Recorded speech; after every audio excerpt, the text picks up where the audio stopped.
Assalamu alaikum friends, today we'll discuss how to turn off trending searches on Google in Android and iPhone. Google trending searches are a gateway to get an overview of what people are talking about on the internet.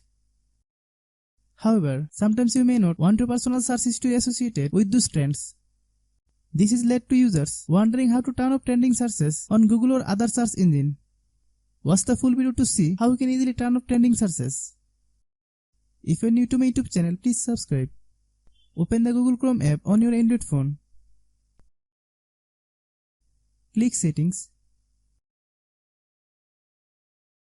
Then click Search Settings.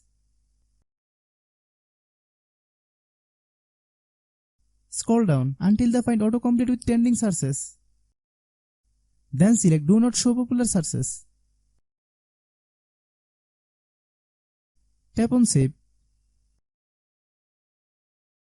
Click OK.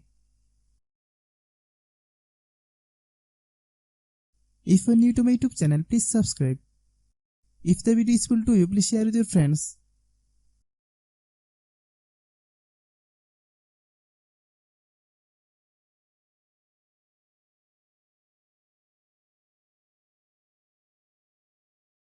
Thanks for watching.